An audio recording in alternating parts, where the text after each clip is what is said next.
On your passport it says what? What nationality? Well, it says American, in fact, because American passports don't have any religion on them. But I think the question you're asking is about Judaism.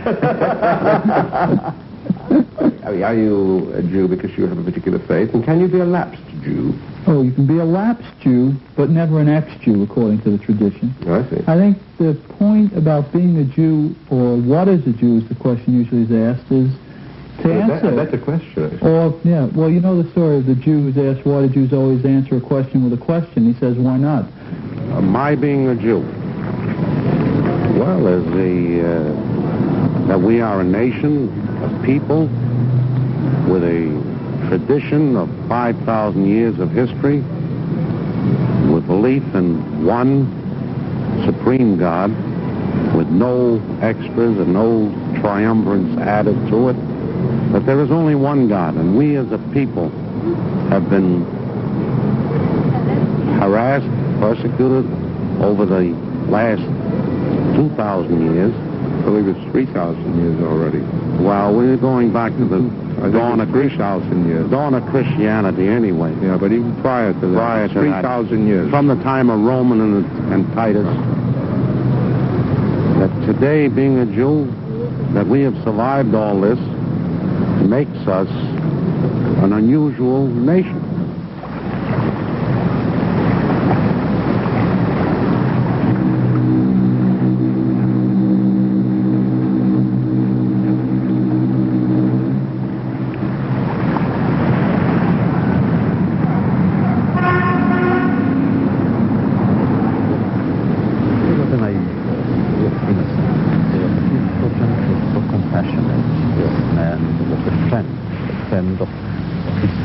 Elie Wiesel is a Jew and lives in New York.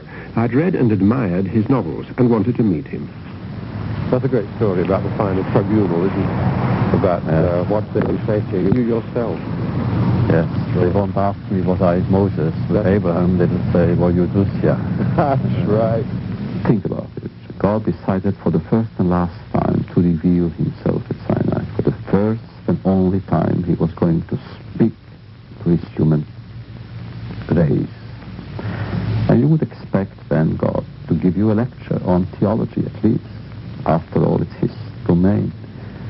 Or on mysticism, he would explain to you the beginnings or the ends. He would tell you how he created the world, because it's not given in Scripture. Instead, what he did, he gave you all kinds of commands about human relations.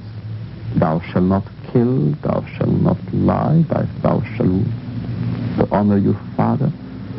Why did he do that? It was so simple. But this is the lesson. God can take care of himself. But he had to give man is the dignity of man. Christians can create beauty in paint or in sculpture, and Muslims in space and architecture. Where does the Jew create beauty? In words, always in words. I believe in general that Judaism, the Jewish civilization, the Jewish tradition is filled with beauty. It is not only a system of morality. It's not only a set of ethical concepts. It's not only a series of historical events. It's not only a religion. It is also an aesthetical, compelling approach to life, full of beauty. And the beauty is in words. You know, I love music. Who doesn't intend? I love the Gregorian chants. If I'm jealous of Christianity, I want you to know it's because of the Gregorian chants and Bach and Beethoven and the beautiful musical creations. But then I say to myself with typical Jewish arrogance that maybe their music, your music, is not really yours, it's mine, except you have taken it away from us.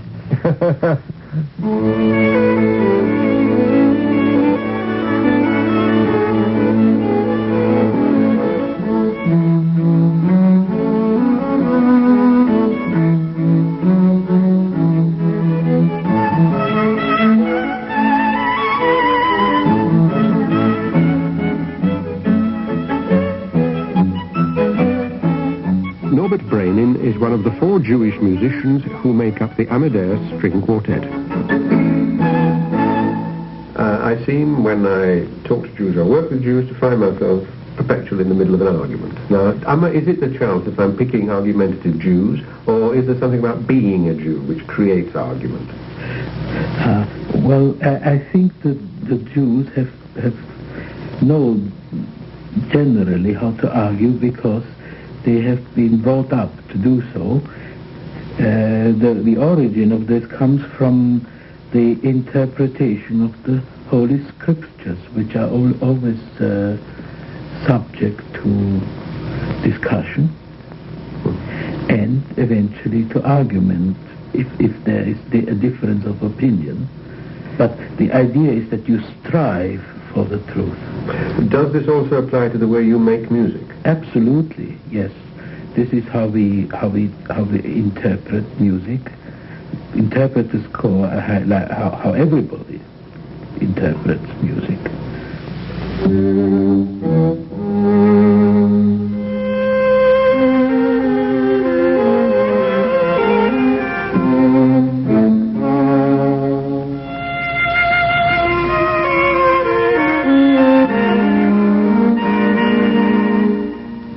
But we assume that four men in your case come together all agreeing on a passionate devotion to the notes in front of them. They're not arguing about whether this is worth playing, but how to play it. That's right, isn't it? Yes, right. So the religious parallel would be that there is the Torah. There are these words, these marks on paper. That's right. The argument is about what God meant. He said something, what he meant. Yes, precisely. There's no argument about that at all. I mean, the composer's intentions, like the text of the Bible, are sacrosanct.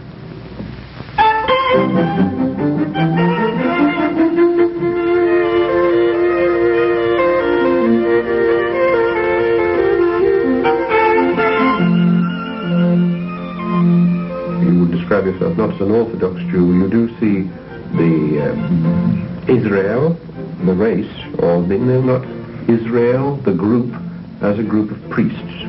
Is that right? On behalf of the rest of the world? No, I don't see them as priests. I see them as unwilling instruments of God.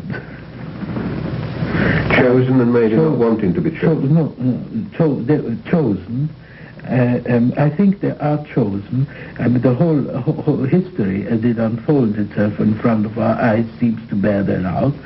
That they are chosen. In fact, we are now, in my opinion, we are living through a period of we are witnessing a miracle. And the miracle is nothing less than the continued survival of the people of Israel.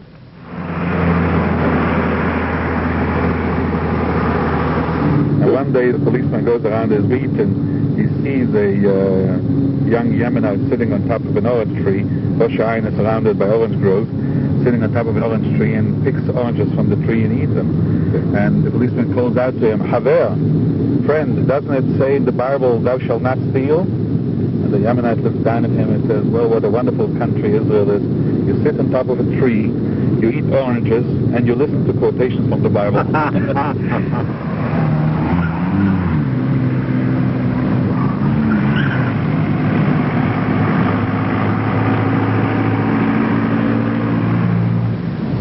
When I think of Jerusalem, I think of strife. Christian against Muslim, against Jew, against Christian. By no stretch of the imagination can I make this holy city mean what it's supposed to mean, though I acknowledge others can.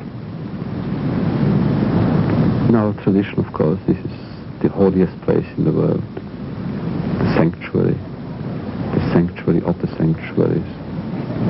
The ideal of all cities is Jerusalem, because it means peace, the city of peace. I think I knew Jerusalem before I knew my own town. So I lived in Jerusalem even before I came to Jerusalem. And when I came there for the first time, I had a feeling I had been there already before so many times. And conversely, whenever I go there now, it's though I had just come for the first time. It's the only place in the world.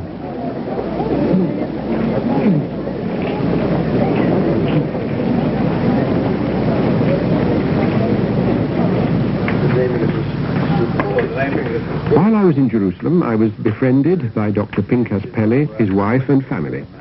He's a sixth-generation native of Jerusalem and a sixth-generation rabbi. He wanted me to see the wall, the one remaining wall of the second Jewish temple, destroyed by the Romans nearly 2,000 years ago. When you walk the streets of Jerusalem and you come to the wall, you feel that you walk in the footsteps of prophets and kings and rabbis. But I believe that the wall is mostly looked as a place which is a reminder. Those stones perhaps listened to more Jewish wailing and prayer and hopes and aspirations than any other being, animate or inanimate.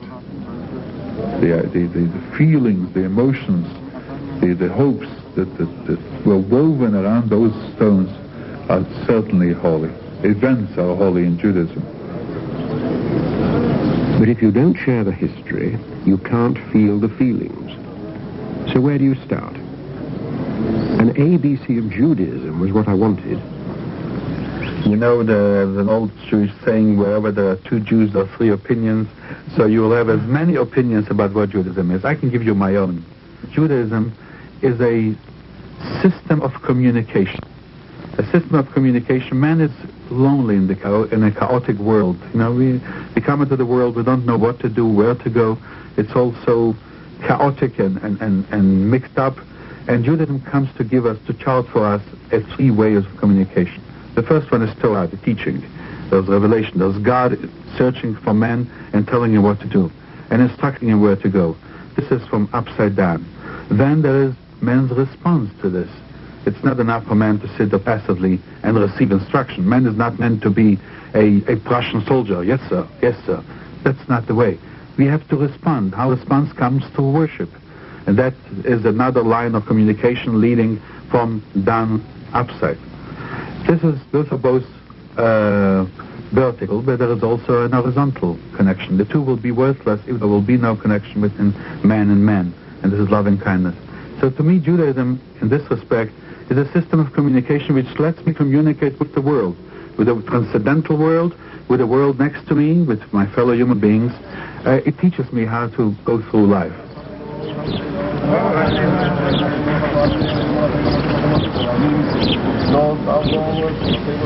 Pinchas Pelle is a modern-day Pharisee, a descendant of those whom the Christian Gospels criticize for their concern with inessentials. I realized I'd never before heard a Pharisee given a chance to put his point of view. A Jew is required to pray 3 times a day. Nature changes, creation changes 3 times a day, according to the rabbis. At sunrise, noontime, and at night, when nature becomes very obvious to man. In order to pray in the morning, you also engage in certain symbolic actions which make you aware of the words.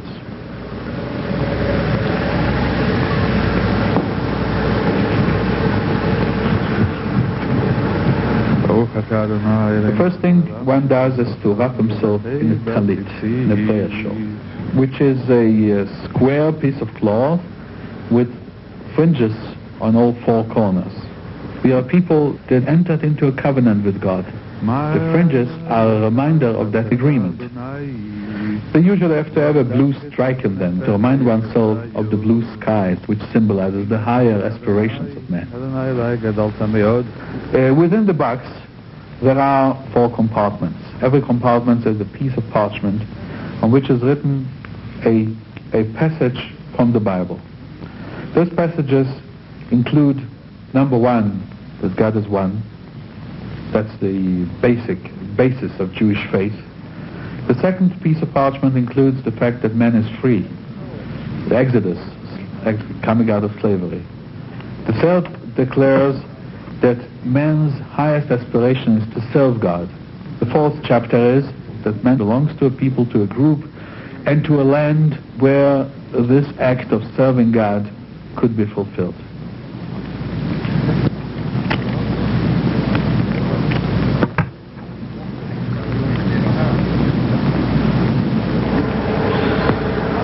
So this is again a reminder which is tied to your arm, parallel to your heart. The heart is where the desires are. And we are showing that we are free people, but as yet tied in, restricted in what in our desires and also in our action. The hand symbolizes the action. The strap is taken around your arm 7 times, which denotes the 7 days of the week, 7 days of creation. And the other tefillin shel rosh, tefillin on the head, comes to show us that we are restricted in our intellectual achievements.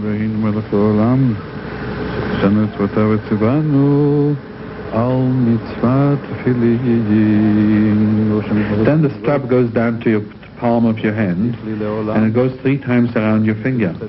And every time you turn, you recite a verse from the book of Isaiah. I'll betroth you to me forever. I'll betroth you with righteousness, with justice, love, and compassion.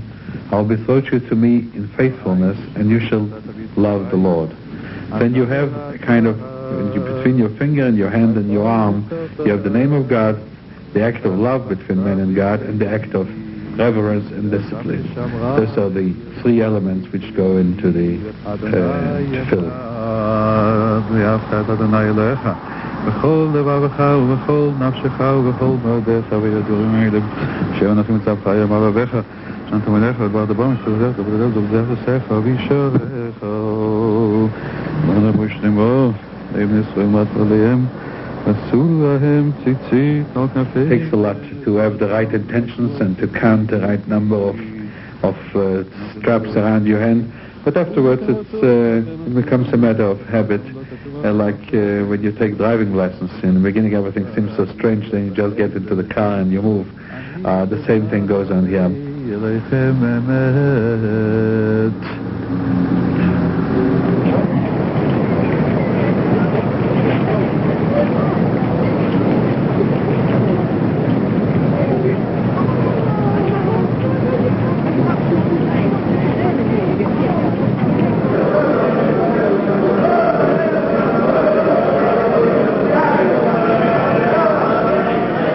Blindfolded and asked to guess where you are at the moment, you might say an auction or a Hebrew telephone exchange. As a matter of fact, it's morning prayer at a yeshiva, a seminary. This one is a transplant from New York, and many of the students are American.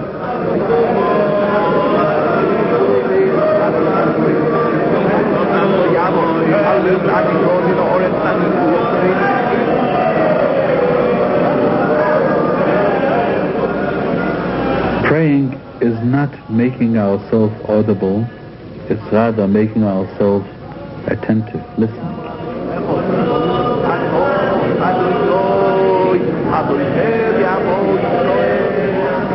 Jews became a chosen people because they responded.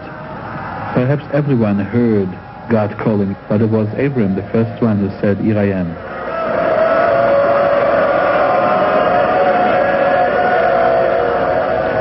At a certain point in the service, there's a reading from the 5 books of Moses, the books of the law: Genesis, Exodus, Leviticus, Numbers, Deuteronomy. Collectively, the Torah, which is kept in a place they call the Ark.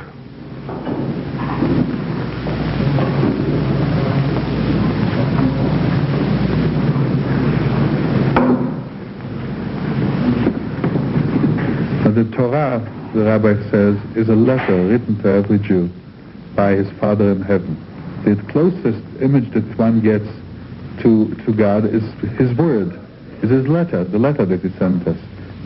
We can see him, but we can see his Torah. And that is why, on many occasions, the joy of dancing and kissing may seem to an outsider as a mad event, but to someone who feels that this is a letter from his father, from whom he was exiled and cut off for many, many long months, it's very, very much in place.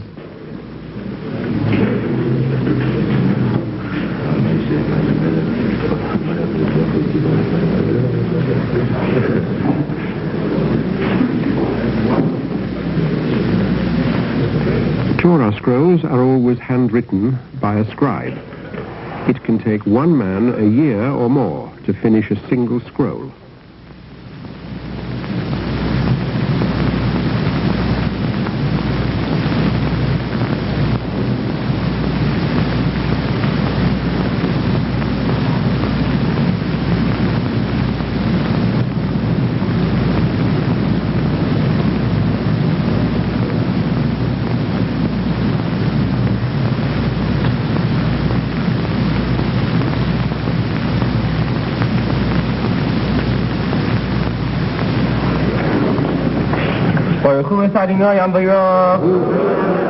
All the time I was in Jerusalem, and long before I got there, I had a tussle with the idea of the covenant, this special agreement between God and the Jews. I gather that the Jews claim there was a contract made between them and God called covenant. Right. Is that fair? That's exactly right. And it was made between them and God when? Well, initially with Abraham, and then it was reconfirmed and expanded through the Exodus and at Sinai when the law was given. The law, did God, according to the biblical claim, speak in words to somebody? Well, it's a very great point. Nobody really knows what he said. Some people think he spoke, and some people think that he just sort of inspired Moses, and some people said he gave a tablet in place of speaking, and then Moses sort of took the rest down through inspiration. We don't know. But out of whatever the mystery of the confrontation may have been, there emerged a sort of law. That's right, the Torah, which is better perhaps translated as teaching than as law. My teacher on that occasion was Stephen Katz. He's Associate Professor of Religion at Dartmouth College, New Hampshire. We do feel that God knows what he's doing. His ways are not our ways, as it says in the Bible, and it's hard for us to put our finger on exactly what it all means. But we believe it does mean something.